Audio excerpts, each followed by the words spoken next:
त्याला चहा केलाच ना तर मंगेशला नेऊन दे.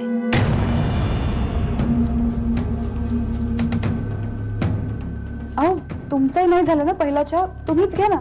अगं मी घेईन नंतर करून. त्यांनी मागितलाच होता चहा, त्यांना आधी नेऊन दे. आपली बहिणीला खूप हळवी आहे रे. हो आणि प्रेमळ सुद्धा. अगं गोव्याहून येताना माझ्यासाठी खास जॅकेट घेऊन आली. दादाला नसतं सुचलंय. खरंय. तुला आठवतंय दिवाळीत ती आपल्या घरी आली होती तेव्हा दादा त्याच्याकडे केवढा लक्ष देत होता. मला वाटलं होतं की ती आपली बहिणी म्हणून येईल, तिच्याशी आपलं जमेल की नाही.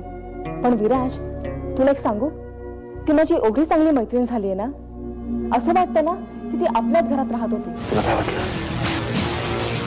अद्दल घडवलीस मला माफ करण्याचा मोठेपणा मिळवला म्हणजे सगळं संपलं. नाही म्हणाव, हिशोब अजून बाकी आहे आणि तो पूर्ण करण्यासाठीच मी इथे आलोय.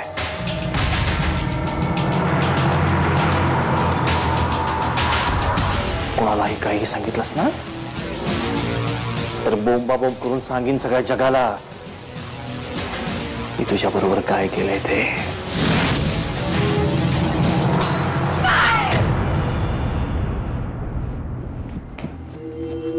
काय झालं एवढं ओरडायला? काय झालं वहिनी? घाबरलीस का एवढी? बोल ना, काय झालं?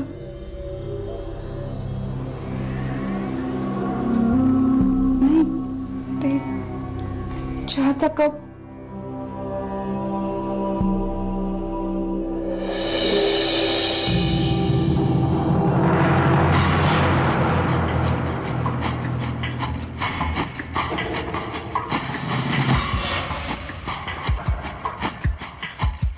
काय झालं? कसला तरी आवाज झाला. काही फुटलं का? काही नाहीये, वहिनीने तुमच्यासाठी आणलेला चहाचा कप फुटला. आपल्या गावाकडची जमीन आपण विकू. मी सुद्धा 4 पैसे गाठीला बांधलेले, ते टाकतो. आपण बिझनेस सुरू करू.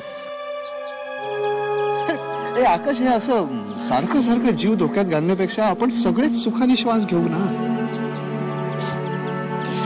बाबा, तुमच्या मनात काय चाललंय, तुम्ही काय विचार करताय मला माहिती नाही, पण माझा विचार असा अजिबातच नाही. संकट येणारच असेल तर ते कसंही येईल आणि त्याच्याशी सामना करण्याची तयारी आहे माझी.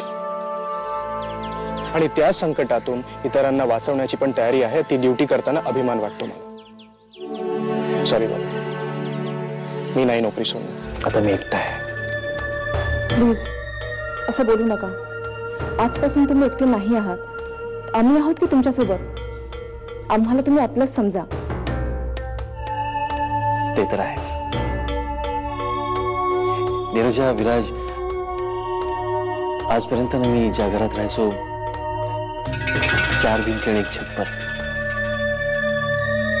घर काय असतं एवढंच माहित होतं मला.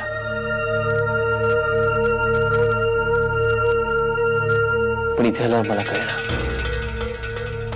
घर म्हणजे फक्त 4 भिंती आणि छप्पर नाही.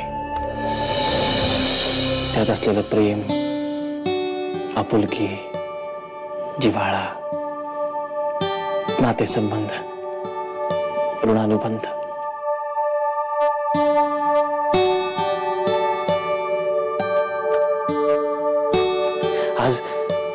आज इथे येऊन या सगळ्या गोष्टी कळल्या मला. पहिल्यांदा जेव्हा घरात आलीस किती आनंदात होतीस तू, किती हसत होतीस तुझ्या घरात आल्यावर.